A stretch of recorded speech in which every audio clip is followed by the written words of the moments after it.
Hello friends, मैं आपके लिए ले आया हूँ आज फिर से मैं आपके लिए ले आया हूँ कि आज का सबसे बड़ा क्वेश्चन है NTSC, how to prepare for NTSC।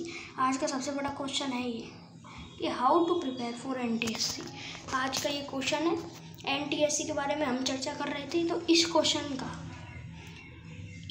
कि हम NTSC हमको पता चल गया, चलो कुछ NTSC भी होता है कुछ एग्ज़ाम, तो इसकी प्रिपरेशन कैसे शुरू करें, कैसे क्या करें। तो मेरे पास टू टाइप के मतलब 9th स्टूडेंट्स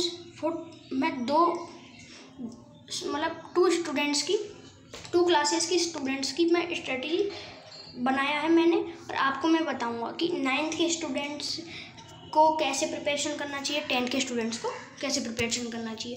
चलिए पहले 9th के स्टूडेंट्स को कैसे प्रिपरेशन करना चाहिए उसके बारे में जानकारी लेते हैं। सो फ्रेंड्स, हम बात कर रहे थे 9th के स्टूडेंट्स के लिए NTSC की प्रिपरेशन कैसे करनी चाहिए 9th के स्टूडेंट्स को। सबसे बड़ी और मेन बात, focus on your 9th studies. आपको अपनी 9th क्लास की स्टडीज़ पे फोकस करना है, बिना उसके कुछ नहीं हो सकता। तो अपनी 9th क्लास की स्टडीज़ पे फोकस कीजिए, क्योंकि NTSC में 9th 10th और मेंटल एबिलिटी आती है। तो 9th क्लास के बच्चों के लिए तो बहुत अच्छी चीज़ है कि 9th मतलब आप NTSC की प्रिपरेशन पूरी कर पाओगे 9th में। तो 9th पे पहले अपने पूरा फोकस डालिए, वो तो आपको डालना है। और साथ ही साथ मैंने लिख रखा है total topics of mental ability कितने 34 है या फिर 35 है। उसके लिए मैंने डिस्क्रिप्शन में है ना सिलेबस की लिंक दे रखी है, उस पर देख लेना वीडियो की, वो मैंने बना रखी है। पूरा सिलेबस देख लेना, पूरा सिलेबस बताया मेंटल एबिलिटी का। तो है ना, तो आपको 1 टॉपिक ऑफ मेंटल एबिलिटी एक दिन में या फिर टू डेज़ में एक टॉपिक को कंप्लीट कर लेना है। आपको 9th में ही अगर मेंटल एबिलिटी कंप्लीट हो गई तो फिर आप 10th में जब जाओगे, 9th पास करके, तो 10th की जो स्टडीज़ है वो तो आपको करनी है। वो तो NTSC के जरूरी थोड़ी, आपको तो वैसे भी करनी है NTSC के बिना ही। तो आपको 10th क्लास की स्टडी कर लेना, 9th की आपकी हो गई और मेंटल एबिलिटी भी आपके पास हो गई। और मैंने लास्ट में लिख रखा है give 1 hour for NTSC per day, मतलब हर एक दिन NTSC को 1 घंटा दीजिए। मैं कह रहा हूँ आप मेहनत करेंगे तो आप बिल्कुल NTSC क्लियर हो जाएगी। ठीक है। और कोई भी डाउट हो तो आप कमेंट सेक्शन में लिख सकते हैं। अब चलते हैं फॉर 10th स्टूडेंट्स जो अभी 10th क्लास में आए हैं। तो चलते हैं। सो फ्रेंड्स, हम आ गए हैं कि अपने नए मतलब अलग हमने देख लिया 4 9th स्टूडेंट्स को कैसे प्रिपरेशन करनी चाहिए NTSC की। अब 10th स्टूडेंट्स के लिए देखते हैं जो अभी 10th क्लास में आए हैं। तो NTSC स्टेज 1 या तो नवंबर में लगता है या दिसंबर में लगता है। तो नवंबर अगर मई में आप 10th में आए हो, अगर आप 10th में आए हो तो नवंबर में आपको सिर्फ 7 मंथ्स का टाइम पीरियड मिलता है। तो अगर मेरे को भी 9th क्लास में पता नहीं चला था कि NTSC भी कुछ होती है, 9th के कुछ लास्ट मंथ्स जो बच रहे थे उनमें पता चला कि NTSC भी कुछ होती है। तो अगर आपको अभी पता चला है जब आप 10th में आए हो तो आपको क्या करना है मैं बताता हूँ। सबसे पहले focus on your 10th studies पे तो फोकस करना है। और अगर आपने 9th तो पढ़ी है, अगर आपको 9th बिल्कुल अच्छे से आती है तो बहुत अच्छी, लेकिन अगर आपको 9th अच्छे से नहीं आती तो मैं अभी बताऊँगा। पहले अब मैं शॉर्ट में बता रहा हूँ, अभी आगे और डिटेल में बताऊँगा। तो और क्या करना है, give 2 hours for NTSC per day. 2 hours दे दिए NTSC। आपको मेंटल एबिलिटी क्लियर करनी है, मेंटल एबिलिटी करो 2 आवर्स में, मतलब आपको 10th स्टडीज़ भी करनी है और मेंटल एबिलिटी भी क्लियर करते जानी है। और मैं अभी आपको बताऊंगा और अभी सो फ्रेंड्स और अभी डिटेल में जानकारी लेते हैं प्रिपरेशन कैसे करनी है, बिल्कुल अच्छे से बताऊंगा। सो फ्रेंड्स, हम आ चुके हैं हमारी मेन स्ट्रेटजी पर। ये दोनों क्लास के बच्चों के लिए, 9th क्लास के बच्चों के लिए भी है और 10th क्लास के बच्चों के लिए भी है। जो 9th क्लास जो कभी ना कभी 9th क्लास के बच्चों को 10th क्लास में तो आना ही है, तो उसके बाद उनको कैसे प्रिपरेशन करनी है, और जो अभी 10th क्लास में है ना उनको कैसे करनी है मैं बता रहा हूँ। तो सबसे पहले हमको क्या करना है, सबसे पहले हमको 9th क्लास रिवाइज करनी है। दोनों मतलब जैसे 9th क्लास जो 10th क्लास में आ गई और जो 10th क्लास पहले से है, दोनों के लिए बता रहा हूँ मैं। जैसे हमें क्या करना है, 9th क्लास जो है उसको रिवाइज करनी है। कौन से महीने में, और जून में। अगर आपको बिल्कुल अच्छे से 9th आती है, आप गारंटी लेते हो कि मैं मई में ही मैं पूरी ही 9th रिवाइज कर दूंगा, तो बहुत अच्छी बात है। वरना आप 2 मंथ से भी ले सकते हो इन दोनों की रिवाइज के लिए। लेकिन आपकी 10th की स्टडीज़ भी रेगुलर करनी है, आपको दोनों काम करनी है।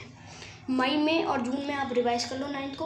और अगर ऐसा है कि आप जल्दी कर लोगे मई और जून, ज़रूरी थोड़ी है मई और जून में, जब मई में ही कर लोगे तो बहुत अच्छी बात है। और अगले महीने में जो जुलाई है ना, अगले महीने में आपको 9th भी रिवाइज करनी है और मेंटल एबिलिटी भी करनी है। जैसे मई जून निकल गया, मई जून में आपको 9th बिल्कुल अच्छे से आ गई, और लेकिन अपन का क्या है, अपन भूल जाते हैं। तो आपको जुलाई में क्या करना है, जुलाई में आपको रिवाइज करनी है 9th फटाफट 2-3-4 दिन। और अगर आपको मेंटल एबिलिटी के टॉपिक्स है ना, जैसे 35 टॉपिक्स है, तो आपको उनको क्लियर करना है इन 3 महीनों में। फिर आगे क्या करना है मैं आगे बताता हूँ। तो फिर आगे अपन को ये करना है कि सबसे पहले कुछ ये महीने जो बचे हैं, इनमें आपको 10th रिवाइज करनी है। क्या करनी है? 10th रिवाइज करनी है। ये जो मई जून जुलाई है ना, इसमें तो आपको 9th और मेंटल एबिलिटी रिवाइज करनी है, और इसमें 10th रिवाइज करनी है। और नवंबर में आपकी एग्ज़ाम हो सकती है। बस हमेशा NTSC की स्टेज 1 नवंबर या फिर दिसंबर में लगती है। तो आपको क्या करना है, 9th जुलाई और जून और जुलाई में आपको 9th रिवाइज करनी है, और अगस्त सितंबर अक्टूबर में आपको 10th रिवाइज करनी है। और मेंटल एबिलिटी भी कर लेना। मैं कह रहा हूँ आप ऐसे कर लिया ना आपने, तो आप सोचिए, मान लो आपका NTSC में सिलेक्शन हो गया, तो आपको कितना खुशी होगी। आपका एक सपना पूरा हो गया 10th में। और अगर आपको नहीं भी हुआ, तो आप सोचिए आपने इन 7 महीनों में अपना कितने सारे टॉपिक्स क्लियर करे NTSC में। तो उन टॉपिक्स आगे काम नहीं आएंगे क्या? वो टॉपिक्स बिल्कुल काम आएंगे। 11th-12th में आपको बिल्कुल काम आएंगे। आप सोचिए आपका दोस्त जो खाली बैठा है और आप पढ़ रहे हो, तो उससे तो आप अच्छा कर रहे हो ना कम से कम। NTSC इसलिए तो है, आपके टॉपिक्स क्लियर हो जाएंगे बहुत सारे NTSC में। और अगर बाय चांस आपका सिलेक्शन नहीं भी हुआ, तो आपके टॉपिक्स तो कम से कम क्लियर है, आप अच्छा करोगे उनसे, दूसरे स्टूडेंट से, दूसरे क्लासमेट से आप अच्छा करोगे। तो इसलिए NTSC बहुत अच्छी एग्ज़ाम है। ये 9th क्लास रिवाइज करनी है और 10th क्लास रिवाइज करनी है, ठीक है। और NTSC बहुत अच्छी एग्ज़ाम है। इसमें है ना, स्टूडेंट्स अपने टॉपिक्स क्लियर कर देते हैं, मतलब समझना पड़ता है, और बहुत अच्छे क्वेश्चंस आते हैं NTSC एग्ज़ाम में। मैं अगली वीडियो उस पर बनाऊंगा NTSC PYQ यानी कि प्रीवियस ईयर क्वेश्चंस कैसे डाउनलोड करें। अगली वीडियो उस पर आएगी, प्रीवियस ईयर क्वेश्चन कैसे डाउनलोड करें, और अपने प्रैक्टिस क्वेश्चंस कैसे डाउनलोड करें, मॉक टेस्ट कैसे लें, सब के लिए मैं एक वीडियो बनाऊँगा। उसमें आप अपनी प्रैक्टिस क्वेश्चंस कर सकते हैं, बिल्कुल अच्छे से प्रैक्टिस कर सकते हैं NTSC के क्वेश्चंस के लिए।